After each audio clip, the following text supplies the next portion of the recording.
수행평가가 이제 노트 검사는 다 했고 이게 마지막 수행평가인데 마지막 수행평가는 이제 그동안 1학기 때 이제 배워왔던 거를 이제 종합해서 여러분들이 어떻게 이해하고 있는지 이제 내가 그거를 좀 보겠다는 수행평가이고, 그리고 이제 이 수행평가를 하고 나면 여러분들이 2학기 때 이제 그 자동화 설비를 이제 제작을 하게 될 텐데 어떤 자동화 설비를 제작할지 그 설비에 대한 설계를 프로그램 설계를 조금 더 명확하게 할 수 있고, 그리고 또 선생님이 그걸 보고 도와줄 수가 있어요. 그래서 오늘은 그동안 이제 배운 걸 이렇게 쭉 되새겨보고 이제 어떤 수행평가 과제인가 한번 알아봅시다. 지금까지 1학기 동안 이제 배워본 것은 자동화 설비가 뭔가, 여러분들 뭐 더 잘 알고 있겠지만 자동화 설비는 신체 구조하고 비슷하게 생겨서 이제 구조도 신체하고 비슷하다. 그래서 제어기, 구조 프레임, 액추에이터, 센서, 네트워크 이런 것들이 다 사람과 1대1로 다 대응해서 그 역할을 기계가 대응한다. 이거를 배워왔죠, 그죠? 이걸 배웠지? 그리고 자동화 시스템의 정보 처리 과정을 보면 자동화 시스템에서 입력을 주어지면 내가 원하는 출력이 나오기까지 그 가운데 제어 신호 처리기가 있어서 입력을 받아오는 어떤 이 센서를 신호를 분석해서 그렇죠? 출력으로 내보내는 네. 이제 이런 형태. 그래서 만약에 원하는 출력이 나올 때까지 계속해서 데모김질을 하는 이런 제어 시스템의 정보 처리 구성을 갖고 있다. 과정을 갖고 있다. 이 자료는 여러분들 온라인 클래스에 올려놨으니까 노트 필기 2학기 때 검사할 때 이거 써놓으세요. 그러니까 자동 제어 시스템의 정의에서 원하는 출력을 얻기 위해서 입력을 적절하게 조절하는 것을 자동 제어라고 이야기했습니다. 그래서 입력 요소들을 보면, 입력 요소들은 이제 센서나 스위치를 입력 요소로 받아서 그런 입력 요소들을 이런 제어기가, 마이크로 프로세서나 PLC 제어기가 정보를 처리하고, 그래서 출력으로는 어떤 것들이 있냐면 액추에이터라고 하죠. 액추에이터, 유공압 모터, 유공압 실린더, 모터, 램프, 부저, 그리고 HMI라고 하는 휴먼 인터페이스, 휴먼 머신 인터페이스라고 하는 이런 HMI까지 이렇게 다양하게 출력 기기들을 쓰이고 있다. 그래서 이 자동화 시스템을 처음에 이제 구상하고 할 때는 이런 도입 순서들을 좀 지켜야 되는데 지킬 수밖에 없고, 아무 쓸모없는 자동화 시스템을 만드는 것이 아니라 실제 일에서 어떤 부분을 자동화 시스템이 담당할지를 생각해서 특정 부분 업무를 정의하고 그 업무를 분석해서 어떤 부분을 이렇게 자동화 시킬 건지 그 자동화 분야를 추출하고 그 부분을 이제 제어 대상, 이걸 뭘로 자동화 시킬 건지, 뭐 모터로 할 건지 실린더로 할 건지 뭐 이제 이런 다양한 자동화 요소를 선정해서 실제 자동화 기기가 실제 업무에 적용이 되면 원래 하고 있던 업무가 재조정될 수밖에 없죠. 그래서 사람이 구조조정 당한다거나 이제 이런, 또 사람의 역할이 바뀐다거나 이런 일이 생기는 거죠. 그래서 자동화 시스템의 도입에 따라서 사람이 할 일이 바뀐다. 그리고 사람이 필요 없어지기도 하고 또 필요 있게 만들어지기도 하고 이제 그렇게 된다. 여기까지가 여러분들 1학기 때 이제 계속 선생님하고 이제 토의하고 뭐 하면서 이렇게 배워왔던 것들이에요. 근데 자동화 시스템을 처음에 어떤 부분을 자동화 시스템을 도입할 것인가 있어서 업무를 분석하는 게 굉장히 중요한데 어떤 부분을 자동화 시스템한테 맡길 것인가, 어떤 부분을 자동화시킬 것인가, 이게 굉장히 중요한데 두 가지 분석 방법이 있습니다. 한 가지 분석 방법은 시간에 따른 이제 분석을 하는 거야. 그래서 사람이 일을 할 때 그 시간에 따라서 이 일이 몇 시간 걸리고 순서대로 쭉 시간에 따른 나열한 순서인 타임 차트가 있어요. 여러분들이 아침에 일어나서 세수하고 밥 먹고 옷 입고 그리고 가방 싸가지고 등교하는 이런 것도 타임 차트로 쭈르륵 해보면 내가 씻는데 몇 분 걸리고 밥 먹는데 몇 분 걸리고 옷 입는데 몇 분 걸리고 이런 것들을 타임 차트로 쭉 나열하면 그게 바로 이제 타임 차트가 되는 거예요. 이렇게 시간표. 이렇게 시간표로 할 일 쭉 있고 이게 몇 시간 걸리는지 쭉 이렇게 하다 보면 그게 이제 업무 분석이 돼요. 이 업무 분석, 이 타임 차트 업무 분석은 어떤 한 사람이 해야 될 일을 이제 그 시간 안에 해야 될 일을 정의하는 데 있어서 굉장히 중요합니다. 그래서 요거는 이제 그 어떤 부분을 자동화시킬 것인가에 대한 어떤 그런 일을 분석하려면 일단 관찰이 필요해요. 관찰이 필요하기 때문에 여러분들한테는 요 일은 요 타임 차트에 대한 이제 그 과제는 주지 않고 여러분들은 이제 플로우 차트에 대한 이제 과제를 주려고 합니다. 수행평가 과제로. 플로우 차트는 순서도예요. 순서도. 자, 이렇게 생긴 거 본 적 있습니까? 이렇게 생긴 거 본 적 있어요? 이 플로우 차트는 뭐냐면 어떤 시간 순서에 따른 것이 아니고 할 일의 순서. 자, 다양한 경우에 대비해서 자, 이럴 경우에는 이렇게 하고 저럴 경우는 이렇게 하고 그거를 각각 다 종류별로 나눠서 일의 순서와 함께 그 각각 상황에 따라서 이럴 때 이렇게 하고 이럴 때 이렇게 하고 이제 그런 것들을 이렇게 그림으로 나타낸 도표하고 화살표로 나타내는 것을 순서도라고 해요. 순서도. 이 순서도는 타임 차트와는 다르게 타임 차트는 그냥 일변도로 그냥 직선으로 그냥 쭉 가는 어떤 그런 시간 순서에 따라서 그런 게 있지만 이 타임 차트는 다양한 경우에 대해서 어떻게 대응한다라고 하는 어떤 그런 대응 조건들이 있기 때문에 여러분들이 자동화 시스템을 설계할 때 또 프로그래밍 할 때 이런 부분들이 필요할 겁니다. 이런 것들이 필요할 거예요. 그래서 여러분들 수행평가는 여러분들이 생각하는 자동화 시스템의 순서도 여러분들이 생각하는 자동화 시스템의 순서도를 그려내는 게 이번 주 금요일날 여러분들이 그때 금요일까지 갖고 와서 여러분들이 이제 선생님한테 제출해야 될 과제가 순서도를 만들어서 선생님한테 제출하는 거예요. 알겠습니까? 네. 자, 순서도가 뭐냐? 일단 평가 기준에 있기 때문에 이 부분을 설명 안 할 수가 없는데 여러분들 이제 도면 양식 알죠? 도면 양식 이런 양식 본 적 있죠? 네. 도면은 보통 이제 A4로 작성을 하는데 도면은 그렇죠. A4로 작성을 하는데 A4로 작성을 안 할 경우에는 도면을 가급적이면 접어서 보관하는 게 아니야. 근데 접어서 보관할 경우에는 얼마만큼의 크기로 접어서 보관하냐면 A4 사이즈로 접어서 보관합니다. 근데 여러분들은 A4 그 용지에다가 윤곽선을 그립니다. 윤곽선. 한 10mm 정도, 그러니까 1cm 정도 이 바깥 가장자리에서 띄워서 1cm 정도 띄워서 윤곽선을 작성합니다. 이 윤곽선을 왜 작성할까? 윤곽선을 왜 만들까? 도면을 보관하다 보면 이 가장자리가 해지거나 빛이 바래져서 도면이 훼손될 우려가 있기 때문에 여기서 한 1cm 정도 띄우는 거예요. 그래서 윤곽선을 그려놓고 이 윤곽선 안에다가 그림을 그려라 라고 영역을 포기하기 위해서 윤곽선을 그려놓습니다. 윤곽선 그리고요. 윤곽선 그리고 이 윤곽선 이제 가운데다가 중심 마크를 그려놓습니다.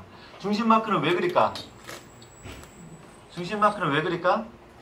보통 도면은 한 가운데 이렇게 그려지도록 해야 되는데 이 중심 마크가 있어야지만 도면의 가운데가 어디구나 라고 도면 제도하는 사람이 인식을 할 수가 있어요.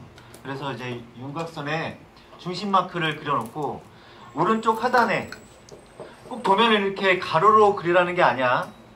여러분들 순서도는 아마 세로로 그리게 될 것 같아요. 그래서 우리 오른쪽 하단에 표제란 여러분들의 이름 그리고 도면의 이름 이제 그런 것들을 그 제도한 날짜 이제 그런 것들을 표제란에다가 작성을 해주세요. 이 윤곽선 그러니까 도면의 양식 요거를 작성했느냐 안 했느냐 제대로 했느냐 안 했느냐도 평가 기준에 들어가기 때문에 알려주는 겁니다. 알겠죠? 그리고 저 그릴 때 치수 같은 거 다 맞춰야겠죠.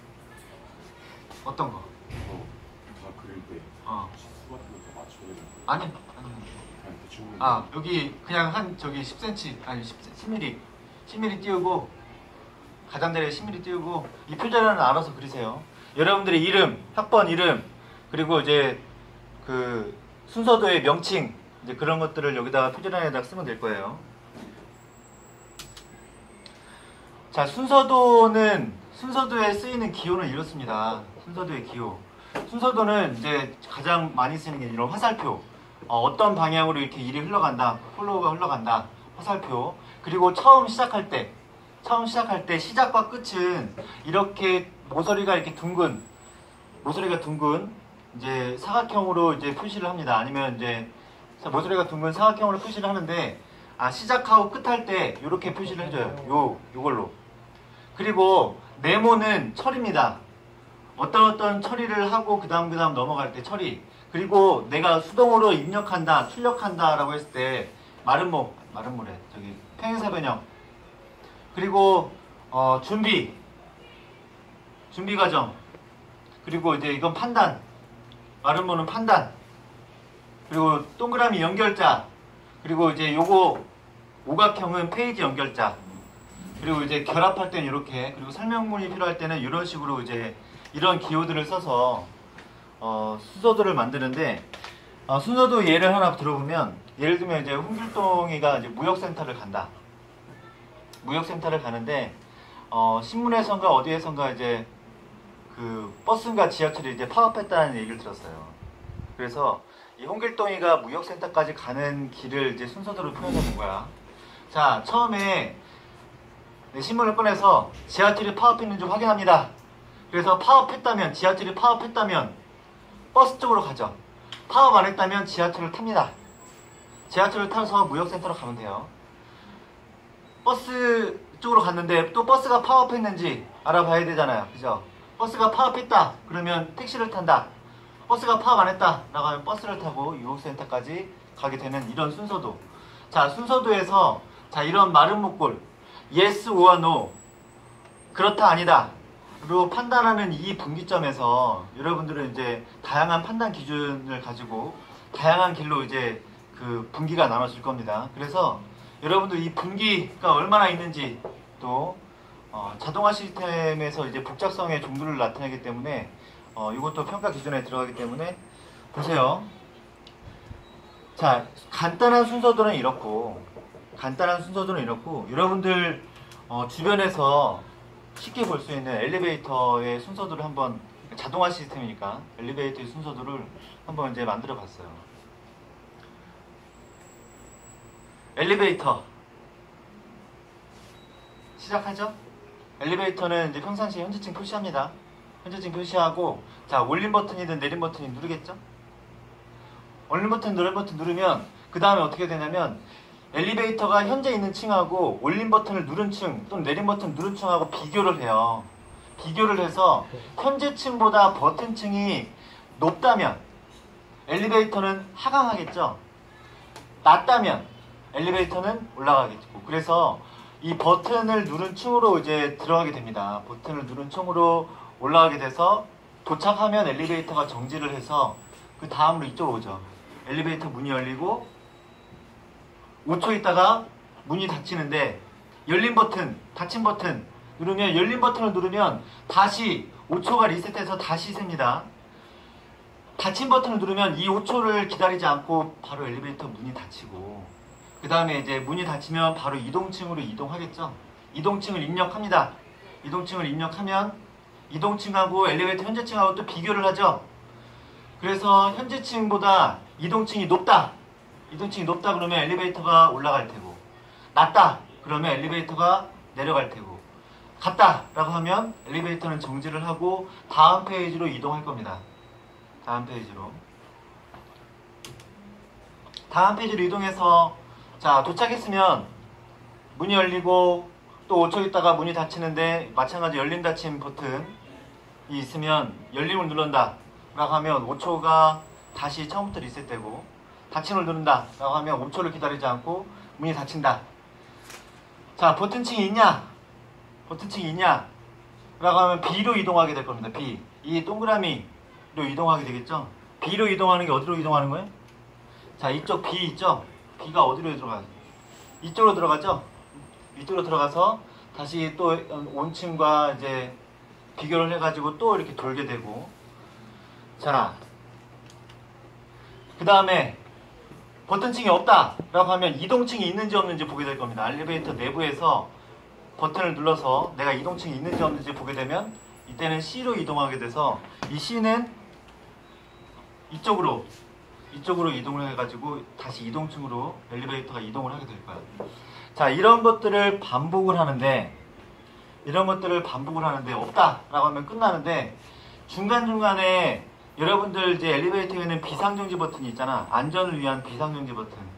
비상정지 버튼을 누를 경우에는 부저나 엘리베이터 정지하고 현재층에 이렇게 깜빡깜빡 전멸을 하고 언제까지 계속 이렇게 전멸을 하다가 이 비상정지 버튼이 오프될 때 부저는 꺼지고 현재층에 깜빡깜빡 하던 게 켜지고 그리고 버튼층이 있으면 B로 가고 이동층이 있으면 C로 가고 어쨌든 없다 둘 다 없다 라고 하면 2로 가서 엘리베이터가 운행이 종료가 되는 이런 순서도를 여러분들이 작성을 하는데 여러분들이 그 순서도 만들 때 이런 여러분들 생활 주변에서 그 흔히 볼 수 있는 이제 자동화 장치를 해도 되지만 여러분들이 상상하는 그 자동화 장치를 해도 됩니다. 여러분들이 상상하는 자동화 장치를 해도 돼요. 제일 중요한 평가 기준은 이렇습니다. 평가 기준. 이 평가를 할 때 선생님 혼자 평가하는 것이 아니고 여러분들 스스로가 여러분 동료를 평가하게 될 거예요. 장난스럽게 하지 않았으면 좋겠어요. 자, 제일 먼저 내가 내 거를 평가를 합니다. 내가 내 거를 평가를 해요.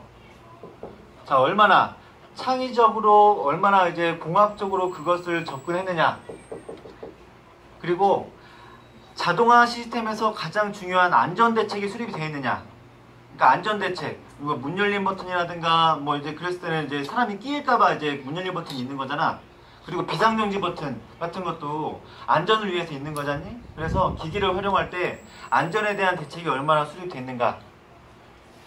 상중하로 나눠서 평가를 하고 동료 평가도 마찬가지입니다.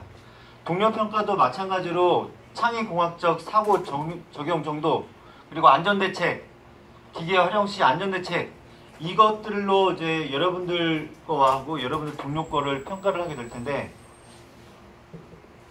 나머지는 동료 평가가 아니고 이제 그 선생님이 이제 평가를 하게 될 거예요. 근데 이거는 했냐 안 했냐 이 정도입니다. 아까 얘기했듯이 도면 틀, 윤곽선, 중심마크, 표제란 있느냐 없느냐 이거 가지고 3점, 2점, 1점을 부여를 하게 될 거예요. 근데 그냥 도면의 틀은 만들었는데 완전하지가 않다라고 하면 2점이 될 테고 도면의 틀을 작성하지 않았다라고 하면 1점이 될 겁니다. 도면 틀, 윤곽선, 중심마크, 표제란이 있다라고 하면 이거 3점을 받을 거야. 자, 순서도의 명확도는 여러분들 보세요. 순서도만 보고 이제 내가 이해를 할 수 있다. 선생님이 또 다른 친구들이 순서도만 보고 이해할 수 있다 라고 하면 10점을 줄 거고 이거 순서도 뭔지 잘 모르겠다 라고 하는 것은 이제 8점. 이거 순서도 설명 들어도 내가 이해를 못하겠다 하는 것은 이제 5점. 자, 그리고 순서도 양식에는 이제 그 동그라미 아까 시작 그 처리 이제 이런 것들 있죠. 그런 것들의 기호들을 정확하게 썼는지에 대해서 준수했으면 5점, 준수 안 했으면 3점을 받게 될 겁니다. 자, 그리고 마찬가지로 분기점 개수, 순서도에서 얼마나 다양한 수를 이제 계산을 했느냐, 고려를 했느냐에 따라서 이렇게 점수를 받을 거예요. 자, 기기 활용 시 안전대책. 이거는 이제 여기까지는 객관적인 요소라 선생님이 뭐 어떻게 할 수가 없는데 이 부분은 선생님 주관적인 요소입니다. 그래서 여러분들 평가한 거 그대로 창의적 공학적 사고력을 얼마나 적용했느냐 그리고 안전대책을 얼마나 잘 수립했느냐 요 정도 가지고 상중하로 나눠서 여러분들 과제를 평가할 텐데 중요한 거는 미제출 시 미제출 시는 50점 만점에 미제출했을 경우에는 13점 받습니다. 알았어요? 미제출했을 경우에 13점 받습니다. 제출했을 때는 그나마 이름이라고 써가지고 그냥 제출했다 라고 하면 최저점 26점을 받을 거야. 이거 다 합쳐도 최저점을 다 합쳐도 26점입니다. 최고점은 50점이고. 그래서 만약에 제출을 안 하게 되면 여러분들 이름 써가지고 제출을 안 하게 되면 몇 점이라고? 13점 받게 될 거야. 집에서 해오는 거예요? 집에서 해오는 거예요. 집에서 해와서 다음 주 금요일 날 선생님이 이제 여러분들 다음 주 금요일 날 그 2시간 들었잖아요. 그죠? 2시간 들었는데 여러분들 그때 자습하면서 내가 이렇게 평가를 하다가 아니 저기 여러분들 이제 여러분들 스스로 한번 이제 평가를 해보세요. 자 이런 공학 점수 여러분들 스스로 내가 평가지 다 나눠줄 테니까 여러분들 스스로 여러분들 친구들 거하고 자기 거를 평가를 해서 선생님한테 다 갖고 옵니다. 1시간은 알겠죠? 여러분들 동료들 거 평가할 거야. 1시간에 여러분 동료들 거 평가를 하고 나머지 1시간은 여러분들 설명을 좀 내가 필요하다라고 하면 설명을 좀 듣고 나머지 평가 점수를 부여하겠습니다. 그래서 이 평가 결과는 바로 다음 주에 공개를 할 거예요. 그래서 다음 주에는 여러분들 시험 공부도 해야 되고 이제 그러니까 여러분들 노트 필기 마무리할 시간도 주고 할 테니까 마지막 수행 평가인 만큼 여러분들 이거를 좀 잘 해주길 바랍니다. 알겠죠? 요 평가 기준대로 할 거야. 평가 기준대로 할 거고 평가 기준에 부족한 사람들은 다 해오겠죠, 그죠? 이번 주 금요일이죠. 이번 주 금요일 날 이번 주 금요일까지 해갖고 와서 여러분들 책상 위에다가 이제 올려놓으면 여러분들 친구들 한 사람 한 사람 일어나서 여러분들 책상 위에 있는 도면 보고 평가를 해서 선생님한테 갖다 내면 돼. 알겠죠? 그래서 동료 평가 그렇게 할 거고 자기 평가도 그렇게 할 겁니다. 그래서 최고점 그리고 최저점 이 비율을 알려줄 테니까 그때 모두 다 만점을 주는 일이 없도록 또 모두 다 최저점을 주는 일이 없도록 이제 그렇게 그 비율 조정할 테니까 내는 사람 봐서 다 과제를 제출해가지고 마지막 수행평가 완성이 다 됐으면 좋겠습니다. 자, 질문.